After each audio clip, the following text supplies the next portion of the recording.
வெற்றிகரமாக 100வது நாளை கடந்திருக்கிறது.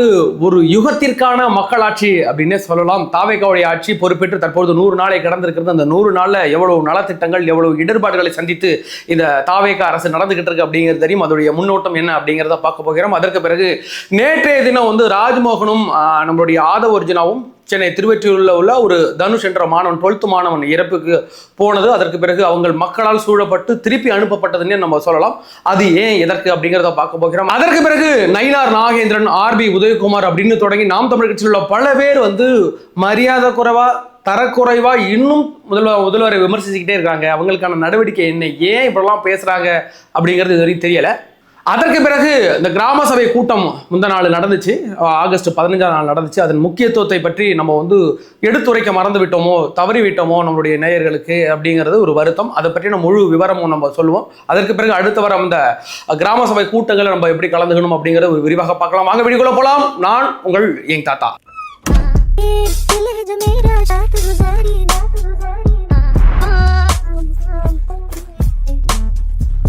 நம்மளோட வீடியோக்களை பாருங்க, நம்ம சேனலை சப்ஸ்கிரைப் பண்ணி வச்சுக்கிடுங்க, லைக் பண்ணுங்க, ஷேர் பண்ணுங்க. உங்களோட மேன்மையான தாழ்மையான கருத்துக்களை கமெண்ட் செக்ஷன்ல பதிவிடுங்க. யங் தாத்தாவின் சங்க உறுப்பினர் ஆவதற்காக யங் தாத்தா சேனலை மறக்காம சப்ஸ்கிரைப் பண்ணி வச்சுக்கிடுங்க. அதற்கு பிறகு இன்னொரு விஷயம் என்னன்னா, எல்லாருக்கும் ஒரு அதிர்ச்சிக்குள்ளாக்கிய ஒரு விஷயம்னா, நயினார் நாகேந்திரனுடைய பேச்சு எவ்வளவு அருவருக்கத்தக்க ஒரு பேச்சாக இருந்தது அப்படிங்கிறத பாக்குறோம்.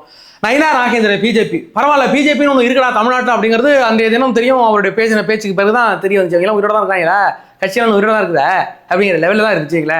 நயினார் நாகேந்திரன் அப்படில அவர் மேலே ஒரு 6 கேஸா 2018, 24, 2025, 20 மொத்தம் ஒரு 6 கேஸ் இருக்கு. உள்ள கொண்டு வச்சு குமுறி எடுக்கலாம் வச்சுங்களேன். இந்த மாதிரி பேச்சுக்கலாம் தவறு கிடையாது.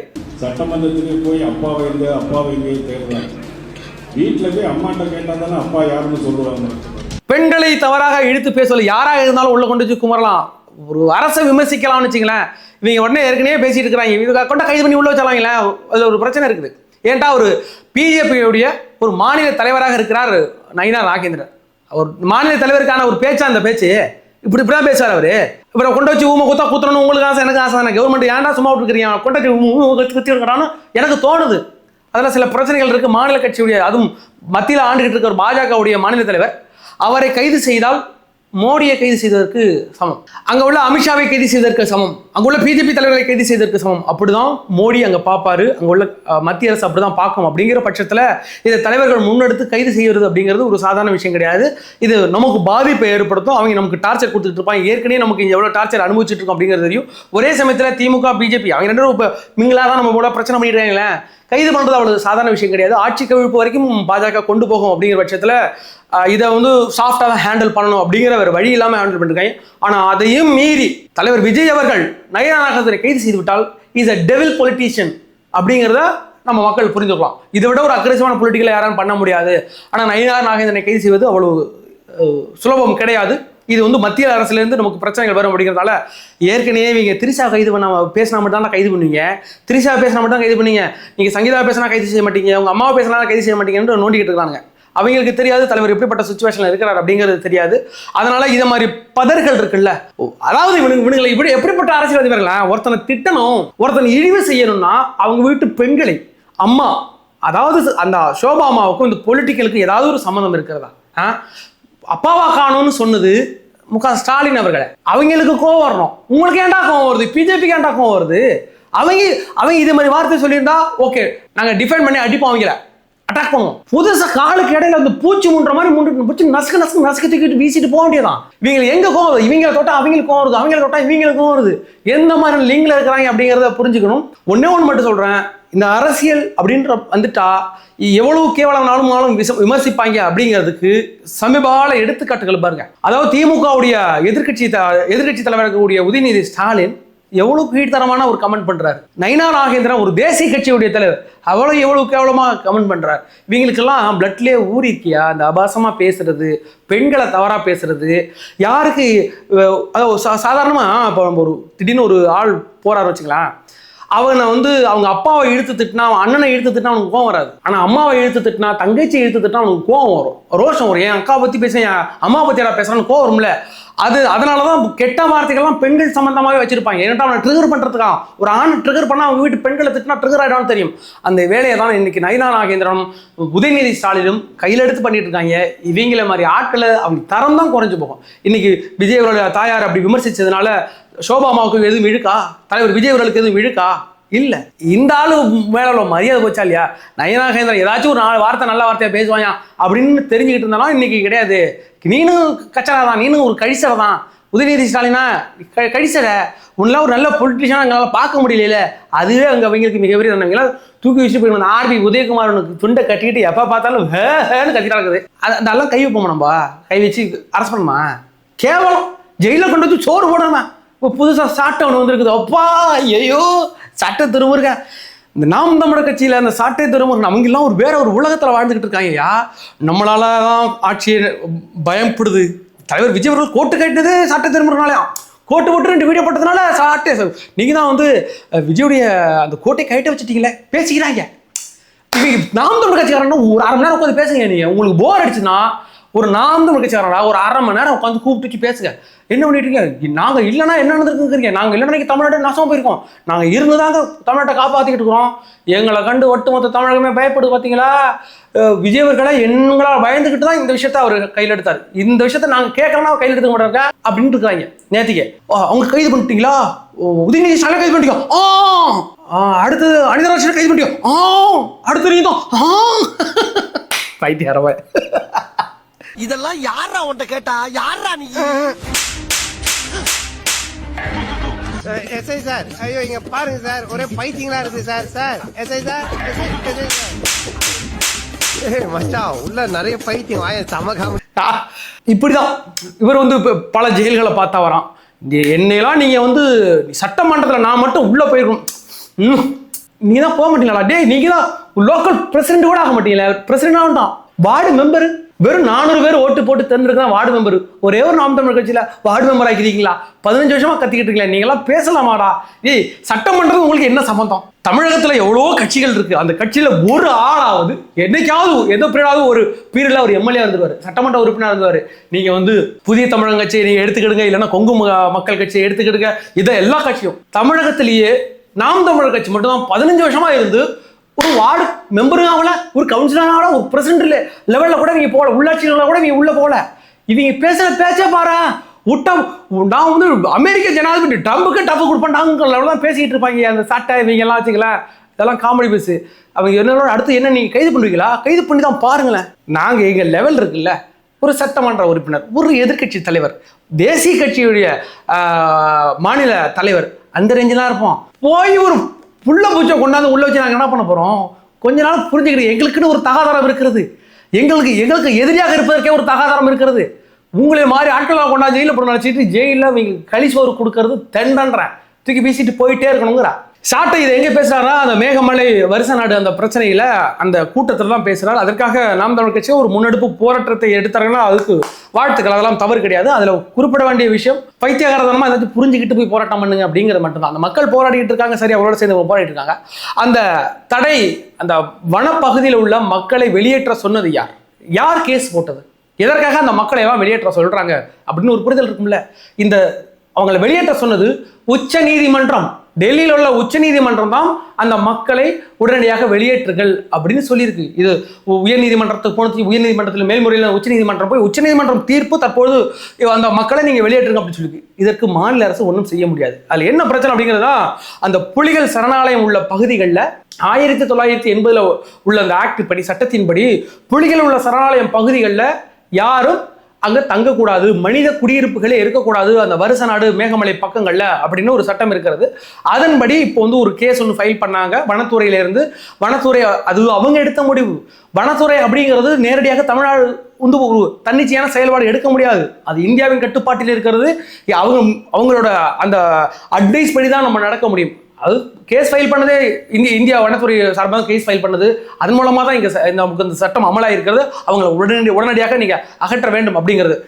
இதில் தமிழக அரசுக்கு இருக்கிற ஒரே ஒரு இது, நீங்கள் வந்து ரிவிஷன் பண்ணலாம், பெட்டிஷன் போட்டு இல்ல அந்த மக்கள் அங்கேயே இருக்கட்டும் அப்படின்னு நம்ம போராடினாலும் அங்க உச்சநீதிமன்றம் ஒன்று சொல்லும், அந்த இடத்துல சட்டப்படி அங்க இருக்கக்கூடாதுங்க அப்படின்னு சொல்லும். அதற்கு பிறகு அதே வன உரிமை சட்டம் 2006 என்ன சொல்லுதுன்னா, 2006க்கு பிறகு அங்க உள்ள யார் இருந்தாலும் அது செல்லுபடியாகாது. ஆனா 2005க்கு முன்னாடி அங்க இருந்த மக்கள் அங்க விவசாய நிலம் இருந்துச்சுன்னா அது அந்த விவசாயிகளுக்கு சொந்தம், நீங்க பட்டா வழங்கலாம் அப்படின்னு சொன்னாலும் அது புலிகள் சரணாலயமாக இருக்கிறது, அந்த இடத்துல மனித குடியிருப்புகள் இருக்கக்கூடாது அப்படிங்கிறதுனால தான் அது உச்சநீதிமன்றம் தற்பொழுது அந்த குடியிருப்புகளை அகற்ற சொல்லியிருக்கு.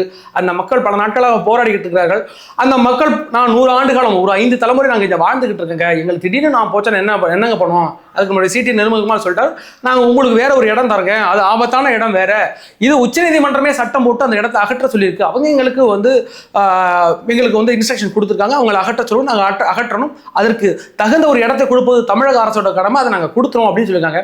இருந்தாலும் தமிழக அரசு ஒரு ரீபெட்டிஷன் போய் அதை வந்து அந்த மக்களுடைய நலனை கருத்தில் கொண்டு அந்த குடியிருப்புகளை கருத்தில் கொண்டு அவங்க செஞ்சால் மிக சிறப்பாக இருக்கும். இதை தமிழக அரசு முடிவெடுக்க வேண்டும். என்ற பல இதே மாதிரியான பல குடியிருப்புகள் தமிழகம் முழுக்க அகற்றுனாங்க. கொஞ்ச நாள் முன்னாடி சென்னையில் வந்து ஒரு அம்மா நெஞ்சில் அடிச்சுட்டு ஒரே கத்தியா எழுதுச்சு, உங்களுக்கு தானே விஜய்க்கு அண்ணன் தான் நான் ஓட்டு போட்டேன், இப்படி பண்றீங்களே அப்படின்னு சொல்லி கத்துது. நிறைய பேர் ஷேர் பண்ணிருந்தீங்க. அது ஒரு உச்சநீதிமன்றத்தோட, அதுவுமே உச்சநீதிமன்றத்தில் கேஸ் ஃபைல் பண்ணி, இன்னைக்கு நேற்று கேஸ் ஃபைல் பண்ண கிடையாது, திமுக ஆட்சி காலத்தில் கேஸ் ஃபைல் பண்ணுது, அதுக்கு இப்போ வந்து தீர்ப்பு வந்திருக்கு, அதை அகற்ற சொல்லி. அது தமிழக அரசு தலையிடவே முடியாது. வேணா ரீபெட்டிஷன் போய் அது பெரிய காலகட்டங்கள் எடுக்கும். நம்ம உச்சநீதிமன்றம் போயிட்டு மேல்முறையீடு செய்யணும். ஆனால் மக்களுக்காக அதை செய்யலாமான்னா செய்யலாம். பட் நீங்கள் இருக்கிற குடியிருப்புகளில் நான் ஒரு பெரிய குடியிருப்பு ஒன்று இருக்குது, அது நீர்நிலை குடியிருப்பு, அதில் தூத்துட்டு நீங்கள் வீடு கட்டிருக்கீங்க, அது கேஸ் ஆகி அதை வந்து உச்சநீதிமன்றமே சொல்லுது அகற்றுது அப்படின்னா, என் குடியிருப்பு நீங்கள் அகற்றிட்டீங்கன்னா கட்டின இடம் அப்படிப்பட்ட இடம், ஒரு நீர்நிலை ஆக்கிரமிச்சு வீடு கட்டிருக்கீங்க, அதுவே தவறு. பட் அது புரிதல் உங்களுக்கு நம்ம எவனோ ஒருத்தன் தூத்து கொடுத்துட்டு உங்கள்கிட்ட வித்துட்டு போயிருப்பான், நீங்களும் வாங்கியிருப்பீங்க, அது விசாரிக்காம வாங்கியிருக்கலாம், அதெல்லாம் நடக்கும். ஆனால் மக்களாகிய நீங்கள் புரிந்து கொள்ளொன்றும் இது மாதிரியான இக்கட்டான சூழ்நிலையில் தமிழக அரசு மக்களோட ஒன்றாக இருக்க வேண்டும், மக்களின் பக்கம் இருக்க வேண்டும் என்பதில் எந்த ஒரு மாற்று கருத்து கிடையாது. ஆனால் போடப்படுகிற அந்த தீர்ப்புகள் அகற்ற சொன்னது யாரு, அதெல்லாம் புரிஞ்சுக்கிட்டு நீங்கள் பேசணும். நேற்று நாம் தமிழ் கட்சி நேரில் உட்காந்துட்டு வருஷ நாட்டுக்கு மேகமலைக்கு நான் உங்களுக்கு வந்து போராட வரேன்டான்னு சொல்லிவிட்டு போய் கூட்டத்தை ஒட்டி உட்காந்துருக்கானுவா. 25 நிமிஷம் பேசியிருக்கிறாங்க, 30 நிமிஷம் பேசியிருக்காங்க. 30 நிமிஷத்தில் 25 நிமிஷம் திரிஷா இப்படி வணக்கம் சொன்னிச்சு, இப்படி வணக்கம் சொன்னிச்சு. நீங்க யாரை பத்தினாலும் பேசலாம், திரிஷா பத்தி பேச முடியாது. அமித்ஷா பத்தி கூட பேசலாம், திரிஷா பத்தி நீங்க பேசவே கூடாது, அது ரொம்ப பிரச்சனை ஆயிடும். இப்படிதான் பேசியிருக்காங்க. ஏன்னா திரிஷாவுக்கும் மேகமலைக்கு நல்லா சம்மதம், திரிஷாவுக்கும் வருஷ நாட்டுக்கு நல்லா சம்மதம். முட்டாப்பாலை, நீங்க எதுக்காக போராட போனீங்க அதற்காக பேசு. மேகமலை அந்த வருஷ நாடு பிரச்சனையை 5 நிமிஷம் பேசியிருக்காங்க.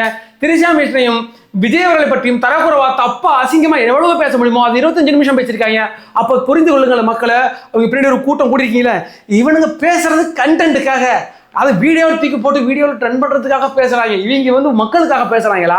எதுக்கு கேட்டால் நான் மக்களோட நிற்பேன், இவங்க வாய் வழியாக பேசுறாங்க தவிர மக்களோட நிற்பதற்கு இல்லை. கொடுக்கப்பட்ட 30 நிமிஷத்தில் 25 நிமிஷம் உன்னால் திரிஷா பற்றி விஜய் மத்தி மட்டும் தான் பேச முடியும். கொடுக்குற 5 நிமிஷம் மட்டும்தான் பேலன்ஸ் உள்ள 5 நிமிஷத்தில் அந்த மக்களுக்காக நான் பேசிட்டேன்னு இவங்கள மாதிரி ஆட்களை நீங்கள் நிராகரிப்பீர்கள். ஏன்னுட்டா 15 வருஷமா நிராகரித்தவங்களால இவங்க நிராகரிக்க மாட்டீங்களா? ஏன்னா ஆளுன்ட்டு உண்மையாக எங்களின் சாதாரண வாழ்ந்துகிட்டு இருக்க மக்கள் எங்களுடைய கருத்தாக அந்த அந்த வருஷ நாட்டு மக்களோட தமிழக அரசும் தமிழக மக்களும் கூட இருக்கணும். 100 ஆண்டு காலமாக அந்த இடத்துல வாழ்ந்துகிட்டு இருக்க மக்களை திடீர்னு நீங்க போங்கன்னா அவங்களால போக முடியாது. அது ஒரு பாச பிணைப்பு, நம்ம விட அவங்களுக்கு ரொம்ப அந்த இடம் பழக்கப்பட்ட இடம் இல்லை. அதனால சொல்லுகிறேன், இந்த இடத்துல தாவேக அரசு இதை வந்து ரீபெட்டிஷன் போயினாலும் அந்த மக்களுக்கு அந்த இடத்தை கொடுக்க வேண்டும் என்பது யங் தாத்தாவின் சார்பாக, நம்மளுடைய சங்க உறுப்பினர் சார்பாக நானும் கேட்டுக்கொள்கிறேன். அதற்கு பிறகு மிக முக்கியமான ஒரு விஷயம் வந்து உங்கள்கிட்ட கொண்டாந்து சேர்க்க நான் தவறிட்டேன், மன்னித்துக் கொள்ளுங்கள் அப்படிங்கிறத நான் கேட்டுக்கல. என்ன விஷயம்னா, கிராம சபை கூட்டம் அப்படிங்கிறது வந்து ஒரு வருஷத்துல 6 முறை நடக்கும். அந்த கிராம சபை கூட்டம் அப்படிங்கிறதான் அதாவது ஒரு ஆட்சியுடைய முதுகெலும்பு அப்படின்னு சொல்லலாம். ஏன்னு கேட்டீங்கன்னா, அது என்ன டைம்ல நடக்கும் அப்படிங்கிற விஷயத்த நான் சொல்றேன். அதாவது ஜனவரி 26ஆம் தேதி குடியரசு தினத்தன்னைக்கு ஒரு கிராம சபை கூட்டம் நடக்கும். மார்ச் 22ஆம் தேதி உலக தண்ணி தினம் அன்னைக்கு ஒரு கிராம சபை கூட்டம் நடக்கும். மே 1ஆம் தேதி, ஆகஸ்ட் 15, அக்டோபர் 2, நவம்பர் 1 இந்த தினங்கள் ஒரு 6 தினங்கள் நடக்கும். அந்த தினங்கள்ல கிராம சபை கூட்டம் நடக்குது அப்படிங்கிறத ஊராட்சிகள் அறிவிப்பாங்க. அங்க பெருந்திரளான மக்கள் போய் கலந்துக்கிட்டு எதற்காக அந்த கிராம சபை கூட்டம், உங்களுக்கான அதிகாரம் எங்க இருக்கிறது, அதிகார தொழில நீங்க ஒரு இடத்துல கேட்கலாம். மக்கள் அதிகாரம் அப்படிங்கிறதுக்குள்ள எவ்வளவு பைப்பு போட்டிருக்கிற, வாட்டர் பைப் எவ்வளவுக்கு போட்டிருக்க, எவ்வளவு பில்லு கொஞ்சம் கொடு அப்படின்னு கேட்கக்கூடிய உரிமை ஒரே ஒரு ஆள்கிட்ட மட்டும் தான், நீங்க கிராம சபையில மட்டும் தான் கேட்கலாம். நீங்க வெறும் எம்எல்ஏ கேட்க முடியாது, நீங்க போயிட்டு மினிஸ்டர் எல்லாம் கேட்க முடியாது. ஆனா கிராம சபையில உட்கார்ந்துக்கிட்டு உங்களால கேட்க முடியும். ஏன்னு கேட்டா, உங்க தொகுதிக்குன்னு ஒரு 3 கோடி ரூபாய் ஒதுக்குறது அரசு அப்படின்னா அந்த பணம் எங்கே போயிடுது? ஒவ்வொரு தொகுதியாக ஒவ்வொரு கிராமங்களாக பிரித்து கொடுப்பாங்க இந்தந்த கிராமங்களுக்கு அப்படின்னா வருஷம் வருஷம் இவ்வளோ அமௌண்ட் வரும். இந்த அமௌண்ட்டில் அந்த கிராமத்தில் இருக்கிற அந்த பிரசிடென்ட், அந்த செயலாளர்கள், அந்த வார்டு மெம்பரு இவங்கெல்லாம் சேர்ந்து இந்த கிராமத்துக்கு என்ன பண்ணியிருக்காங்க அப்படிங்கிறத கிராம சபையில் உங்கள்கிட்ட சொல்லுவாங்க. நான் இவ்வளவு பண்ணியிருக்கேங்க, இவ்வளவு பண்ணியிருக்கேங்க, அவ்வளவு பண்ணியிருக்கேங்க அப்படிலாம் சொல்லுவாங்க. இந்த தெரு லைட்லாம் போட்டிருக்கேங்க, வாட்டர் லைன் பைப்பெல்லாம் போட்டிருக்கேங்க, சாலை சீரமைச்சிருக்கீங்க, இதுக்கு இவ்வளவு செலவாயிருக்கு அப்படின்ட்டு உங்கள்கிட்ட சொல்லுவாங்க. இவ்வளவு ஒதுக்கப்பட்டது, இவ்வளவு செலவு செய்யப்பட்டது, இவ்வளவு மீதம் இருக்கிறது, உங்களுக்கான கேள்விகளை நீங்கள் கேளுங்க அப்படின்னு இந்த பிரசிடண்ட் இவங்க எல்லாம் சேர்ந்து உங்கள்கிட்ட கேட்பாங்க. அப்போ நீங்கள் எங்கள் ஏரியாவில் ஒரு வாரமாக லைட் எரியலை, நான் லைட்டு மாற்ற சொல்லி ரொம்ப நாள் ஆச்சு, நீங்கள் மாற்றலை, சரி மொத்தம் எத்தனை லைட்டு போட்டிருக்கீங்க கொண்டாங்க அப்படின்னு சொல்லணும். இவ்வளோ லைட்டு போட்டுருங்க. இவ்வளோ லைட்டா? ஒரு லைட்டு எவ்வளோ ரேட்டு? இவ்வளோங்க. இல்லையே 350 ரூபா போட்டுருங்க லைட்டு, 200 லைட்டு 150 ரூபாய் எக்ஸ்ட்ரா போட்டுக்கிறீங்க அப்படின்னு கேட்குற உரிமை சாதாரண குடிமக்களாக உங்களுக்கு இருக்குது. எங்கள் வீட்டில் வந்து நாங்கள் ரேஷன் கடைக்கு போகும்போது ரேஷன் கடையில் வந்து எக்ஸ்ட்ரா ஜாமான் வாங்க சொல்கிறாங்க. அரிசி, பருப்பு, மண்ணெண்ணெய் இதெல்லாம் எனக்கு தேவையில்லாமல் 2 சேமியா பாக்கெட் வாங்கிட்டு போன்றாங்க, 2 டீ தூள் பாக்கெட் வாங்கிட்டு போன்றாங்க. அது எனக்கு தேவையே கிடையாது. வற்புறுத்தி நீங்கள் எதுக்கு கொடுக்குறீங்க? அது கொடுக்கக்கூடாது என்னமே சொல்லுங்கள் அப்படின்னு நீங்கள் யார்கிட்ட சொல்லலாம்? அந்த கிராம சபை கூட்டத்தில் உட்கார்ந்துருக்கிற அந்த அதிகாரிகள்கிட்டையும், அந்த உங்களுடைய செயலாளர்கிட்டையும், ஊராட்சி செயலாளர்கிட்டையும், அந்த பிரசிடென்ட்டையும் நீங்கள் ஆர்டர் போடலாம். வாட்டர் லைன் பைப்பு போட்டுருக்கன்னு சொல்கிறீங்க, எவ்வளவு தூரத்துக்கு போட்டிருக்கீங்க, கணக்கு உண்டாங்க அப்படின்னு கேட்குற உரிமை சாதாரண மக்களாக உங்களுக்கு இருக்குன்னா அது கிராம சபையில் மட்டும்தான் இருக்கு. 5 ரூபா மாமா, போஸ்ட் மரம் அங்க இருக்கு. ஒரு பல்ப் 5 ரூபா இருக்குமா? ஒரு பல்ப் போட முடியுமா? 5 வருஷம் போடாம இருக்கீங்க. இப்ப என்கிட்ட பணம் வாங்குறீங்க, நான் பணம் தரேன் உங்களுக்கு. நடத்த முடிச்சுட்டேன்றீங்க. 9 மணிக்கு நடத்துறீங்களா நீங்க? 11 மணிக்கு ஆரம்பிச்சீங்க. ஒரு அரை மணி நேரத்துக்கு கிராம சபையா? ஆமாடா இல்ல, வார்த்தை முக்கியம். நானும் பேசுவேன். அவங்க வீடு கேட்க வந்தா லஞ்சம் வாங்குறேன், உங்களை மாதிரி லஞ்சம் வாங்க நினைச்சீங்களா? கேட்கறது ஃபர்ஸ்ட் ஒரு லைட் போத்த துப்பல உங்களுக்கு. நான் படுத்து தான் பேசுறேன். கிராம சபை கலெக்டர் வரணும் எழ மாட்டேன். பைப் லைன் பராமரிப்பு கூலி 1,30,217 ரூபாய். என்னங்க பைப் லைன் எல்லாம் மாத்திக்கிறீங்கன்னு சொல்லலாம். இந்த 3 மாசத்துல 1,37,000 ரூபாய்க்கு பைப் லைன் எங்க வேலை செஞ்சுக்கிறோம். நான் இங்க பார்த்து சொல்லணும், அங்க பேசுறது இல்ல. யாருன்னா ஒரு ஆள் அவள்தான் அவர் சொல்லுங்க. இல்லாட்டி வார்டு மெம்பர் ஒருத்தரோட கைது போடக்கூடாது. இதுக்கு மட்டும் கரெக்டா பதில் சொல்லணும். 1,30,217 ரூபாய் பில்லு தெரியுங்க, அவ்வளவுதான். சுத்தமான குடிநீர் தண்ணி எத்தனை வீடு கொடுத்துருக்காங்க? சுத்தமான குடிநீர் காய்ச்சல் நீங்க இல்ல மேடம், ஒரு மனிதனோட உரிமை வந்து தண்ணி, கரண்ட், ரோடு இதெல்லாம் பஞ்சாயத்து. அக்டோபர் 2ஆம் தேதி நடக்க போகிறது. எல்லாரும் கலந்துக்கிட்டு போய் என் வீட்டில் இந்த பிரச்சனை இருக்குங்க, எங்கள் வீட்டு லைனுக்கு ஒழுங்காக இது வர மாட்டேங்குது, வாட்டர் சப்ளை வர மாட்டேங்குது, அதுக்கு என்ன தீர்வு? நீங்கள் எங்கே சாலை சீரமைச்சிருக்கீங்க? இந்தந்த சாலை ரொம்ப சீர்கேடாக இருக்குங்க, அங்கே ஆக்சிடென்ட் ஆகிட்டுங்க, என் பொண்ணு படிக்க போகும்போது கீழே விழுந்துட்டுங்க, அதையா நீங்கள் சரி பண்ணலை அப்படின்னு கேட்குற உரிமைகள்லாம் இருக்குது. கண்டிப்பாக அடுத்த வாட்டி அக்டோபர் 2க்கு முன்னாடியே இந்த வீடியோ உங்கள்கிட்ட ப்ராப்பராக கொண்டாந்து சேர்ப்போம். அந்த தினம் மறக்காமல் கிராம சபைகளை சேர்ந்து உங்களோட உரிமைகளை நீங்கள் தட்டி கேட்க வேண்டும் அப்படிங்கிறோம். சரி, இந்த சில மது பாட்டில்களை, மதுபான அந்த வகைகளை தமிழக அரசு கொஞ்சம் நாளைக்கு முன்னாடி ஒரு 2-3 days பிஃபோர் வந்து பேன் பண்ணாங்க அப்படின்னு தெரியும். ஒரு 11 நிறுவனங்கள், அது ஃபுல்லாக என்ட்ரிக்காவுடைய நிறுவனம் அப்படிங்கிறது தெரியும். அதை பேன் பண்ணி அதை தமிழக அரசு வெளியிட்ட உடனே அடுத்த நாள் 24 hours அதை ரிவோக் பண்ணிட்டு மறுபடியும் அது தடை நீக்கப்பட்டதாக அறிவிக்கப்பட்டிருக்கிறது அப்படின்னும். இதில் சில கேள்விகள் எதிர்க்கட்சிகள் கேட்குறாங்க, சாதாரண மக்கள் கேட்குறாங்கன்னா, அதாவது ஒரு 11 பிராண்டிகளை, மதுபானங்களை நீங்கள் பேன் பண்ணி வைக்கிறீங்க, பேன் பண்ணி வச்சு 24 மணி நேரத்துக்குள்ள அதை நீங்கள் ரிவோக் பண்ணுறீங்க, திரும்ப பெறுறீங்க அப்படின்னா அதற்கு காரணம் என்ன? எதற்காக அது பேன் பண்ணப்பட்டது? எதற்காக பேன் பண்ணப்பட்டதுன்னா, இயற்கை அந்த சுவைக்கு நிகராக செயற்கை சுவைகளை அதில் வந்து நீங்கள் சேர்க்குறீங்க, சில கெமிக்கல்ஸ் அதில் எக்ஸ்ட்ரா சேர்க்குறாங்க அப்படிங்கிறதுனால இது வந்து தடை பண்ணப்பட்டது. அப்படி நீங்கள் ரிவோக் பண்ண முடியும். இதில் வந்து நம்மளுடைய மதுவிலக்குத்துறை அமைச்சர் விக்னேஷ் அவர்களுக்கு வந்து பணம் கைமாறி இருக்கு, சும்மா பண்ணுவாங்க, என்னங்க கதை ஒரு எங்களுக்கு தெரியாதா, பெரிய அளவு பணம் கைமாறி இருக்கு அப்படிங்கிற மாதிரி பேசிட்டு இருக்காங்க. அதன் உண்மை தன்மை என்ன அப்படிங்கிறத பார்க்க போறோம். சரி, இந்த மதுபானங்களை தடை செய்தது யார்? தமிழக அரசா? தமிழக அரசு கிடையாது. அதாவது இந்திய உணவுத்துறை இருக்குல்ல, இந்திய சுகாதாரத்துறை மற்றும் இந்த உணவுத்துறை கட்டுப்பாட்டில் வர அந்த உணவுத்துறை தான் என்ன பண்ணியிருக்குன்னா, இந்த பிராண்டிஸ், இந்த நேம்ஸில் உள்ளவங்கலாம் அதிகமான கெமிக்கல்ஸ் இருக்குது, தேவையில்லாத கெமிக்கல்ஸ் இதில் சேர்த்துருக்காங்க அப்படின்ட்டு இந்த 11 மதுபானங்களை பேன் பண்ணணும்ட்டு இந்திய தர கட்டுப்பாடு இருக்குல்ல, உணவு தர கட்டுப்பாடு, அது நம்ம தமிழக அரசுக்கு ஒரு ஆணை வழங்குனுச்சு, இதெல்லாம் ரொம்ப மோசமாக இருக்குது, இதை ஒன்று பேன் பண்ணுங்கட்டு. சரி, ஒருவேளை பேன் பண்ணாமல் இருந்துட்டு என்ன பண்ணியிருப்பாங்க? இந்திய அரசே சொல்லியும் நீங்கள் பேன் பண்ணாமல் இருக்கிறீங்கன்னா அவங்கள்ட்ட காசு வாங்கிட்டு என்ட்ரி கேட்டால் காசு வாங்கிட்டு நீங்கள் பேன் பண்ணாமல் இருக்கீங்கன்னு சொல்லுவாங்கன்னு வச்சுங்களேன். சரி, அதை ஏற்று நம்ம பேன் பண்ணியாச்சு. இந்த FSSAI இருக்குல்ல, அதாவது உணவு கட்டுப்பாடு, மத்திய உணவு கட்டுப்பாட்டு வாரியம், அவங்க இதை பார்த்துட்டு ஃபர்ஸ்ட் பேன் பண்ணிட்டாங்க. மறுபடியும் இந்த என்ட்ரிகா நிறுவனம் மேல்முறையீடு அவங்கள்ட்டே போகிறாங்க. எங்களுடைய இந்த மதுபானங்களில் இதற்கு பிறகு நாங்கள் இதெல்லாம் சேர்க்க மாட்டோம், நாங்கள் உங்களுக்கு உத்தரவாதம் தரோம், அடுத்த 30 நாளுக்குள்ள இதெல்லாம் கிளியர் பண்ணி நான் உங்கள்கிட்ட கொடுத்துருவோம், இதற்கு பிறகு இந்த மதுபானங்களில் அந்த வகைகள் இருக்காது, அந்த எக்ஸ்ட்ரா கெமிக்கல்ஸ் நாங்கள் சேர்க்க மாட்டோம் அப்படிங்கிறத உத்தரவாதம் அளித்ததன் அடிப்படையில் அவங்க அதை இப்போ மறுபரிசீலனை செஞ்சுட்டு சரி ஓகே அப்படின்ட்டு கையெழுத்து போட்டு இப்போ அது ஓகே இதை நீங்கள் சப்ளை பண்ணலாம் அப்படின்னு தமிழக அரசுக்கு கொடுத்துட்டாங்க. அதனால அதை ரிவோக் பண்ணிட்டாங்க.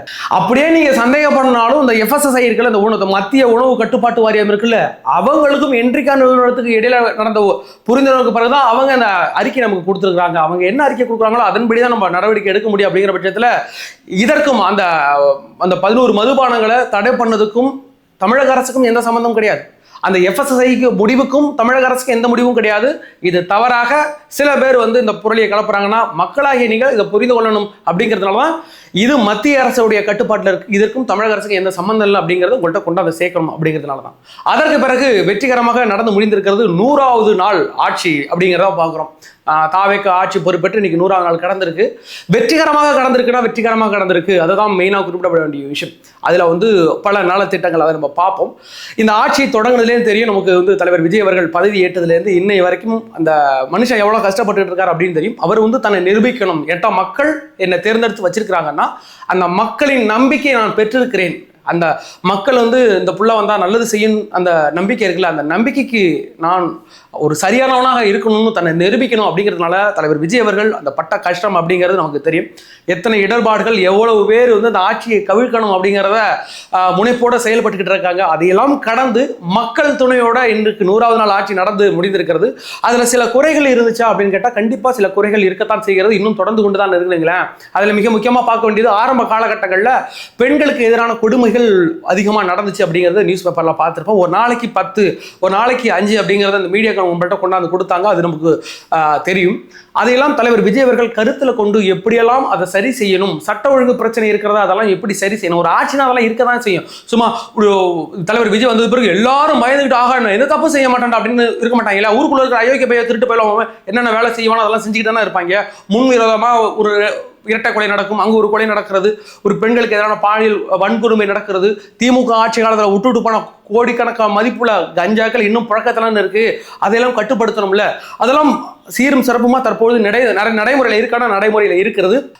அந்த பெண்களுக்கு எதிரான பாலியல் குற்றங்கள் தற்போது குறைந்திருக்கிறது, அதிக அளவில் இல்லை. அப்படிங்கும் போது அதற்கான முன்னெடுப்புகள் தான் சிங்க பெண்கள் பாதுகாப்பு படை பெண்களுக்காக பிரத்யேகமாக தொடங்கப்பட்டது. அதே மாதிரியான பல திட்டங்கள் இன்னைக்கு நடந்துகிட்டு இருக்கு. இன்னும் சில பிரச்சனைகள், சட்ட ஒழுங்கு பிரச்சனைகள் இருக்க தான் செய்யுது. அதையும் இரும்புக்கரம் கொண்டு தலைவர் விஜய் அவர்கள் ஒடுக்க வேண்டும் அப்படிங்கிறத கேட்டுக்கொள்கிறோம். அதற்கு பிறகு இன்னைக்கு இந்த வெற்றிகரமான அந்த தாவேக்கு ஆட்சியில் நடந்த அந்த என்னென்ன திட்டங்கள், நலத்திட்டங்கள் நடந்திருக்கு அப்படிங்கிறத இன்னைக்கு எல்லா நியூஸ் பேப்பர்லேயும் ஒரு ஆடாக கொடுத்துருக்குறாங்க அப்படிங்கிறத பார்க்குறோம். சன் நியூஸ்காரன் என்ன ஓட்டுட்டான்னா, சினிமா போஸ்டர், இந்த மோஷன் போஸ்டர்லாம் வெளியிடுவாங்க இல்லை, ஃபர்ஸ்ட் சினிமாவுக்கு ஃபர்ஸ்ட் லுக் போஸ்டர் அந்த மாடலில் போட்டுருக்காங்க பாருங்க அப்படிங்கிற மாதிரி போட்டுருக்காங்களேன். என்ன உங்கள் ஆட்சியை என்னடா பண்ணீங்க? 100வது நாள் வெற்றிகரமாக கலைஞர் சமாதியில் காய்கறி, நம்ம காய்கறி சாப்பிடுவோம், அந்த காய்கறியை பரப்பி வச்சு கொண்டாங்க. இதுக்கு அதுக்கு ஏதாவது சம்மந்தம் இருக்குதா? அவங்க அதை மாதிரி கிறுக்குத்தனம் பண்ணிக்கிட்டு இருந்தாங்க. எனக்கு காய்கறி வேஸ்ட்டை கொண்ட கொட்டினாங்கன்னு வச்சுங்களேன். அப்படிலாம் இல்லாமல் ஒரு விஷயம் நடந்திருக்குன்னா அதை மக்கள்கிட்ட கொண்டு சேர்க்கறதுல தவறு கிடையாது. அந்த விளம்பரத்துறை, நம்மளோட செய்தி ஊடகத்துறை மூலமாக அதை கொண்டாந்து சேர்க்குறாங்கன்னு வச்சுங்களேன். திமுக ஆட்சிகள் இப்படி தானே விளம்பரம் பண்ணிட்டு இருக்கீங்க, இப்பயும் அதே விளம்பரம் பண்ணுறாங்க அப்படின்னு சொல்கிறாங்க. இடையில நம்மளுடைய சப்ஸ்கிரைபர் ஒருத்தவங்க நமக்கு மெசேஜ் போட்டிருந்தாங்க. அந்த அக்கா என்ன சொன்னாங்கன்னா, என்னுடைய குழந்தை ஸ்போர்ட்ஸில் இருக்கிறான், வெளி மாநிலங்களுக்கு போகிறான், குஜராத்தோ இல்லைன்னா மத்திய பிரதேஷ், டெல்லி மாதிரியான பல மாநிலங்களுக்கு போயிட்டு என் பையன் போயிட்டு ஸ்போர்ட்ஸில் கலந்துக்கிடுவான், ஸ்கூலே அனுப்புவாங்க. ஆனால் அதற்கான செலவுகள்லாம் திமுக ஆட்சி காலத்தில் நாங்கள் தாங்க பண்ணோம். ஒவ்வொரு வாட்டி போகும்போது 20,000, 30,000, 40,000 செலவு பண்ணிட்டு இருந்தோம். ஆதவர்ஜுனா அவர் தலைமையேற்றதற்கு பிறகு திடீர்னு ஒரு பெரிய மீட்டிங் மாதிரி போட்டாங்க. அதற்கு பிறகு முழு செலவையும் கவர்மெண்ட் ஏற்றுக்கிட்டுங்க. எங்களுக்கு ஒரு 20,000, 30,000 எங்களுக்கு ஃப்ரீயாக கிடச்சிருக்கு, இப்போ எங்களுக்கு செலவு பண்ண தேவையில்லை. ஆனால் இது மக்கள் மத்தியில் போய் கொண்டு சேர்க்கவே இல்லையே. இப்படி ஒரு நல்ல திட்டம் என் பிள்ளைக்கு கிடைச்சிருக்கு. எங்களை மாதிரி அந்த ஸ்டூடெண்ட் எல்லா அம்மாக்களுக்கும் தெரியுது, நமக்கு ஒரு 30,000, 40,000 திமுக ஆட்சியை விட இந்த ஆட்சியில் நமக்கு பெனிஃபிட்டு, அந்த செலவு அரசாங்கமே ஏற்றுக்குது. இது ஏங்க மக்கள்கிட்ட கொண்டு யாருமே சேர்க்கலை, இது நல்ல விஷயத்தை ஏங்க கொண்டு சேர்க்கலை அப்படின்னு அந்த அம்மா கேட்டாங்க. ஆனால் அந்த அம்மாட்ட ஒன்று தான் சொன்னேன், அதாவது மல்லிகைப்பூக்கு விளம்பரம் எதுக்கு? நீங்க அதுல பயனடைஞ்சிக்கல, உங்களுக்கு தெரியும்ல, நீங்க 10 பேர்கிட்ட சொல்லுவீங்க, அது அப்படியே பரவிக்கிட்டு இருக்குங்க. அதனால சரியாக விளம்பரம் செய்யலை, மக்கள்கிட்ட போய் செய்கிற நல்லதானே கொண்ட சேர்க்கிறோம். அதே மாதிரி தலைவர் விஜய் அவர்கள் இந்த 100 நாட்களில் செஞ்ச மிகப்பெரிய நல்லதுகளை இன்னைக்கு அவங்க வந்து ஒரு அட்வர்டைஸ்மெண்ட்டாக கொடுத்துருக்காங்க. அதெல்லாம் தப்பெல்லாம் கிடையாது. திமுக கார மாதிரி யூடியூப் விளம்பரத்தில் ஒன்று போனால் அந்த என்ன பிள்ளாட்டு தாரி கிளம்பிட்டு அந்த பாட்டு எப்போ மண்ணில் ஓடினே இருக்கும். அப்போ திமுக எந்த யூடியூப் ஓப்பன் பண்ணாலும் அதான் ஓடிக்கிட்டு இருந்துச்சு. அதே மாதிரிலாம் செய்யலை, செஞ்ச நல்லதாக கொண்டாந்து சேர்க்குறாங்க. போயாயோ சிங்க பெண்கள் சிறப்பு படை அமைச்சராக இருக்கட்டும், தாய்மாமன் தங்க மோதிர திட்டம், அதுக்காக ஒரு 560 ரூபா கோடி ஒதுக்கி இருக்கிறோம். வெற்றி தமிழ்நாடு முதலீட்டாளர்கள் மாநாடு 1 லட்சம் கோடி நாங்கள் வந்து அதில் முதலீடு செஞ்சிருக்கிறோம். 717 மதுக்கடைகளை நாங்கள் வந்து மூடி இருக்கிறோம். அதாவது நம்ம தமிழக அரசு தற்போது வெற்றி திறன் பயிற்சி திட்டத்தின் மூலம் ஒரு 12 லட்சம் மாணவர்கள் வந்து இதில் வந்து பயன்பட்டு இருக்கிறாங்க. மை வெற்றி கிராம மறுமலர்ச்சி திட்டம் சுகாதாரத்துக்கு ஒரு 6000 கோடி ரூபா ஒதுக்கி இருக்கிறாங்க. போதைப் பொருள் ஒழிப்பதற்கான நடவடிக்கை எடுக்கப்பட்டு இருக்கிறது. அண்ணன் சீர் திட்டம், பெண்களுக்கான என் தங்கச்சிகளுக்காக அண்ணன் சீர் நான் கொடுக்குறேன் அப்படின்ட்டு 1 பவுன் தங்க நகையும் ஒரு பட்டு புடவையும் வந்து தலைவர் தரனாரா அதுக்காக ஒரு 812 கோடி ஒதுக்கப்பட்டிருக்கிறது. வெற்றி வீடு திட்டம் கூட ஒதுக்கப்பட்டிருக்கிறது. வெற்றி 150 நாள் வேலை திட்டம், அதாவது வெற்றி மகளிர் ஆடு வளர்ப்பு திட்டம், அதற்கு பிறகு வெற்றி மடிக்கணினி திட்டம், வெற்றி மடிக்கணினி அப்படின்ட்டு எல்லாம் வெற்றி திட்டங்களாக எவ்வளோ திட்டங்கள் இந்த 100 நாட்களில் நடந்திருக்கு. அப்படிங்கிறது அது சாதாரண விஷயம் கிடையாது. இதை மக்கள்கிட்ட கொண்ட சேர்க்கணும். செஞ்ச நல்லதையும் நம்ம கொண்ட சேர்க்கணும். ஏன்னு கேட்டிங்கன்னா தாவே காட்சியில் நடக்கிற தவறுகளை கொண்ட சேர்க்கறதுக்கு தான் மீடியா கடையை தந்துட்டு உட்காந்துக்கிறான். அந்த அயோக்கிய பயிலோ செஞ்ச நல்லதை கொண்டு சேர்க்கவே மாட்டானுங்க. எங்களை மாதிரியும் உங்களை மாதிரியும் பேச்சு வழக்கில் கொண்டு அந்த தலைவர் விஜய் அவர்கள் செஞ்ச நல்லதுகளை கொண்டு சேர்க்கணும். அதுபோக நீங்கள் உணர்றீங்கல்ல, ஒரு திட்டம் எனக்கு கிடைத்திருக்கிறது. ஒரு வந்து விடோ வந்து சொல்லுவாங்க, விடோ அவங்களுக்கு ஒரு 5 ஆடுகள் கொடுக்க போகிறாங்கன்னா அந்த ஆட்டின் மூலம் அவங்களுக்கு பயன்பட்டு இருக்கு. இன்றைக்கி நம்மளுடைய அந்த சங்க உறுப்பினரான சப்ஸ்கிரைபர் அவங்க என்ன சொல்லும் போது சொன்னாங்களே, இந்த நான் எனக்கு பெரிய பெனிஃபிட் கிடைச்சிருக்குங்க, நான் யாரையும் சொல்லி ஆகணும்னா நமக்கு அவ்வளோ சந்தோஷம் இருக்குல்ல. அதே மாதிரி உங்களுக்கு கிடைத்த நீங்கள் பயனடைந்தீங்கன்னா பல பேர்கிட்ட சொல்லுங்க, அதன் மூலம் போய் சேரட்டும். இந்த 100 நாள் தாவேக்காவுடைய ஆட்சி மிக சிறப்பாக இருக்கிறது. இந்த சட்ட ஒழுங்கு பிரச்சனைகளை மட்டும் கையாண்டு சரியான விதத்தில் இருந்தால் மிக சிறப்பான ஆட்சி, அடுத்த ஒரு யுகத்திற்கான ஆட்சியாக தலைவர் அவர்கள் தற்போது முன்னெடுக்கிறார். வாழ்த்துக்கள். அதற்கு பிறகு நேற்றைய தினம் வந்து வட சென்னையில் திருவொற்றியூர் நினைக்கிறேன் தனுஷ் அப்படின்ற ஒரு 12th ஸ்டூடெண்ட் ஒருத்தர் வந்து அடித்து கொலை செய்யப்பட்டிருக்கிறார். ஒரு மாணவன் சக மாணவர்களாலே அடித்து கொலை செய்யப்பட்டிருக்கிறார் அப்படிங்கிற நியூஸ் கிடைச்சிருக்கு. அது 2 வகையான நியூஸ் வந்து பரவிக்கிட்டு இருக்கு. ஒன்று வந்து போதைப் பொருள் அங்கே வந்து அந்த பையன் தட்டி கேட்டதுனால தான் அவங்க எல்லாம் சேர்ந்து அடிச்சிருக்கிறாங்க அப்படிங்கிறத அந்த திமுக வட்டாரங்களில் பேசிக்கிட்டு இருந்தாலும், இல்லை அங்கே உள்ள சீனியர் ஜூனியர் பிரச்சனை, அந்த ரூட்டு தள்ள பிரச்சனையினால அடித்து கொலை செய்யப்பட்டிருக்காருன்னு 2 வகையான நியூஸ் பரவிக்கிட்டு இருந்தீங்களேன். இதை கூர்ந்து கவனிக்கணும்.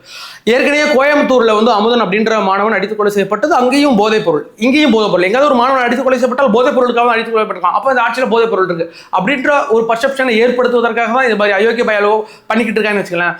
பட் உண்மை அப்படிங்கிறது அந்த குடும்பங்களுக்கு தெரியும். போலீஸ் விசாரணை இருக்கு அப்படிங்கிறதுல நம்மளால ஒரு கருத்து சொல்ல முடியாது. ஒருவேளை அது கூட உண்மையாக இருக்கலாம். எது அந்த மது அந்த கஞ்சா வழக்கங்களையோ இல்லைன்னா மது அந்த போதைப் பொருளை அந்த பையன் காட்டி கொடுத்தனால அடித்து கொலை செய்யப்பட்டிருக்கலாம். ஆனால் எதுவுமே தெரியாது. இவங்க வந்து இந்த ஆட்சியின் மேல ஒரு கோர சொல்லணுங்கிறதுனால இந்த கையெடுக்க 2 விஷயத்திலையும் ஒரே மாதிரியாக போதைப் பொருள் தான் இதற்கு மிக முக்கிய காரணமாக இருக்கிறது அப்படிங்கிறத கொண்டாந்து சேர்க்கிறாங்க. இதுல எந்த இடத்துல தாவேக்கா அரசு தவறு இருக்கு அப்படிங்கிறத பார்க்குறோம். அதாவது இந்த கொலை நடந்து சரியாக 3-4 நாட்கள் கடந்திருக்கு அப்படின்னு நினைக்கிறேன். நேற்றைய தினம் ஆதவ ஒரிஜினா மற்றும் நம்மளுடைய ராஜ்மோகன் அவர்கள் 2 பேருமே அங்கே அமைச்சராக அங்கே போனாங்க. போகும்போது அங்கே உள்ள போயிட்டு பேசினாங்க. பேசிட்டு வரும்போது மக்கள் அவங்களுடைய சொந்தக்காரங்களாம் சூழ்ந்துக்கிட்டு பல கேள்விகளை தொடுத்தாங்க. 2 பேராலையுமே ஃபேஸ் பண்ண முடியல. 2 பேருமே திரும்பி வந்துட்டாங்க. வேகமாக வந்து வண்டியில் ஏறி போனது தெரியும். அப்போ வந்து பார்த்துருப்போம் வீடியோ கால் மூலமாக 2 பேருமே ஓடிட்டாங்க, முற்றுகையிட்டாங்க அப்படின்ற நியூஸ் வருது. இது உண்மையிலே நடந்ததான? உண்மையிலே நடந்தது. இது உண்மையிலே ஒரு இழுக்கான விஷயம். இந்த விஷயத்தை ஒரு சம்பவம் நடந்து போச்சு. அது வந்து அந்த ஸ்கூல்ல நடக்கிற ஒரு இஷ்யூனால நடந்து போச்சு அப்படின்னாலும் தமிழக அரசுல இருந்து ஒரு பிரதிநிதி அங்க உடனடியாக போய் இல்லைங்க நாங்க இருக்கங்க என்ன நடந்துச்சுன்னு விசாரிக்கிறோம், அந்த மாணவனுக்கான நீதி கிடைக்க வேண்டும், இதற்கு பிறகு இது மாதிரியான விஷயங்கள் நடக்காது அப்படின்னு நீங்க வந்து ஒரு அத்தாட்சி கொடுத்துருக்கணுங்க. இப்ப பள்ளி கல்வித்துறை அமைச்சர் போறார், நம்மளுடைய ராஜ்மோகன் அவர்கள் அங்க போறார். இதே விஷயம் நாங்குநேரியில ஒரு மாணவன் வந்து வெட்டப்பட்டான் அப்படிங்கிறது தெரியும். உள்ள போயிட்டு ஆள் வெட்டிட்டாங்க ஒரு ஜாதி பிரச்சனையில. உடனடியாக அங்கே யார் போனார்னா அன்பில் மகேஷ் நம்மளுடைய நடிப்பறக்க நாங்கள் உடனே போய் அந்த மாணவர்கிட்ட அந்த குடும்பத்திட்ட பேசிட்டு எல்லா கல்வி செலவையும் நான் ஏற்றுக்கிறேன், இதற்கு பிறகு அது மாதிரி நடக்காது அப்படின்னு ஒரு கொடுத்துட்டு வந்தார். மறுபடியுமே அதே மாணவனையே போட்டு அடிச்சாங்கிற மேட்டர் தெரியும். திமுக ஆட்சி அதே மாணவனே மறுபடியும் அடிச்சாங்க. அன்னைக்கு உடனே அந்த மாணவன் மேலே ஒரு பழியை போட்டு விட்டாங்க. இருந்தாலும் ஒரு அமைச்சராக அங்கே போய் நிற்கும் போது அந்த ஃபேமிலிக்கு ஒரு நம்பிக்கை வரும். அந்த இடத்துல தாவேக்கா தவறிட்டுனா கண்டிப்பாக தவறிட்டு இது அன்னைக்கே நீங்கள் போயிருக்கணும். அவங்க கேட்ட கேள்வி இந்த சம்பவம் நடந்து முடிஞ்சு 4 நாள் ஆகுது, இன்னைக்கு வரிய அன்னைக்கு எங்க போனீங்க? அங்க இது போதை பழக்கத்தினாலதான் இப்படிலாம் நடக்குது, அப்ப நீங்க கண்ட்ரோல் பண்ணலான்னு 1000 கேள்விகள் கேட்டார்கள். அந்த கேள்விகள் அனைத்தும் நியாயமான கேள்விகள். அதற்கு பதில் சொல்ல முடியாம தான் நம்முடைய அமைச்சர்கள் வந்தார். அட்லீஸ்ட் அங்க நேரடியா போய் சம்பவம் நடந்த உடனே என்னட்டாவது ஒரு ஸ்டூடெண்ட், மாணவன், இது வேற எங்கேயோ ஒரு இளைஞன், ஒரு 25-26 வயசு இளைஞன் ஒரு அடித்து கொலை செய்யப்பட்டானா அங்கெல்லாம் போயிட்டு எல்லா அமைச்சர்களும் போயிட்டுலாம் இருக்க முடியாது. அது வந்து ஒரு போலீஸ் இன்வெஸ்டிகேஷன் அப்படியே போகும். ஆனா இது ஒரு மாணவர் அப்படிங்கிறது ஒரு எதிர்கால சந்ததியினரை உருவாக்குற இடத்துல இது நடந்திருக்கு. அப்படிங்கிற பட்சத்துல ரெஸ்பான்சிபிள் பர்சனாக யார் ராஜ்மோகன் அவர்கள் உடனடியாக இங்க போயிருந்தால் இந்த பிரச்சனை வந்திருக்காது. இதற்கு பிறகாவது இதுல இருந்து கொஞ்சம் கொஞ்சமா பாடம் கத்துக்கிட்டீங்கன்னா இதை மாதிரியான சில தேவையில்லாத நிகழ்வுகளை நம்ம கட்டுப்படுத்தலாம். அதுபோக மாணவர் சமுதாயம், அங்க ஒரு மாணவன், கோவையில ஒரு மாணவன் அடித்து கொலை செய்யப்பட்டு அதுன்னு ஒரு வாரம் ஆகல, அதுக்குள்ள இங்க ஒரு சம்பவம் நடந்திருக்கு. நம்ம ஏற்கனவே சொல்லிட்டு இருக்கோம், ஒருக்கை நம்ம காஞ்சிபுரம் ஒருக்கையில ஒரு பெண் வந்து ஸ்கூல்லேயே வந்து தூக்கு மாட்டி தன் உயிரை தானே எடுத்துக்கிட்டாங்க, அதற்கு எந்த நடவடிக்கையும் இல்லை இதுவரையிலும் அப்படின்னு இருக்கும். பள்ளி கல்வித்துறையை மிக சிறப்பாக நடத்த வேண்டும், எந்த இடத்துலையும் தவறிவிடக்கூடாது. தாவே காட்சிக்கு இதனால் எந்த கெட்ட பேர் வந்துடக்கூடாது. இன்னைக்கு சட்டமன்றத்தில் வச்சு கேள்வி மேல கேள்வி கேட்டுட்டு திமுக ஓடிட்டான். அவங்களுக்கு ஓடணும், இந்த இடத்த விட்டு ஓடணும். சட்டமன்றத்தில் இருக்க எனக்கு ஒரே போர் அடிக்குது, அஞ்சா ஒரே எவ்வளோ நேரம் உட்காந்துக்குது அப்படியே பார்த்துக்கிட்டு அப்படின்ட்டு ஓடிட்டாங்க. வெளிநடப்பு செய்திருக்கிறார்கள். எதற்காக திமுக வெளிநடப்பு செய்திருக்கிறாங்கன்னா, கோவையில் அமுதன் படுகொலையை எதிர்த்து அதற்கு சரியான பதில் கொடுக்கல அப்படிங்கிறதுனால இன்னைக்கு வெளியேறி இருக்காங்க. ராஜ்மோகன் அவர்கள் சட்டசபையில சொல்றாரு இது ஒரு கோஷ்டி மோதல் அப்படிங்கிறாரு. இந்த கோஷ்டி மோதல் எங்க இருக்குன்னா, இது வந்து ஒரு பெரிய ஏரியாவில் நடந்த கோஷ்டி மோதல் கிடையாது, இது ஒரு கல்லூரியில் நடந்தது. அது எப்படி நீங்க கோஷ்டி மோதல் அப்படின்னு நீங்க வரையறுக்க முடியும்? ஒரு சரியான விசாரணையின்படி நீங்க கொண்டு போங்க. சும்மா அதிகாரிகள் சொல்றாங்க அதை நான் அப்படியே சட்டமன்றத்தில் படிக்கணும்னா இதே தான் நம்முடைய மு.க. ஸ்டாலின் அவர்கள் சொல்லுவாரு. ஒரு சென்னையில் ஒரு ஆள் வந்து அடிச்சு கொலை செய்யப்பட்ட போலீஸ் ஸ்டேஷன்லயே அங்க வந்து உருண்டு பேரண்டு வயிற்று வலினால செத்து விட்டாருன்னு எழுதி கொடுத்தாங்க. உட்காந்து படிச்சு எழுதி வயிற்று வலினாலும் இறந்து போனார் அப்படின்னு சட்டமன்றத்திலே சொன்னாரு. அடுத்த 2 நாள்லயே மறுபடியும் மாற்றி எழுதி கொடுத்து இல்லைங்க தவறாக அடித்து கொலை செய்யப்பட்டிருக்கு, அதுக்கு தகுந்த விசாரணை நடக்குன்னாங்க. ஒரு மண்ணாங்கட்டி விசாரணை நடக்கல. இதே மாதிரி நம்ம ஆட்சியில் நடக்கக்கூடாது என்பதற்காக சொல்லுகிறேன். சரி, மக்களாகி நீங்கள் பார்த்து கொண்டிருக்கிறீர்கள். உங்களுடைய தாழ்மையான மேன்மையான கருத்துக்களை கமெண்ட் செக்ஷனில் பதிவிடுங்கள். அடுத்த ஒரு வீடியோ சந்திக்க வரை உங்களிடம் விடைபெறுவது நான் உங்கள் யங் தாத்தா.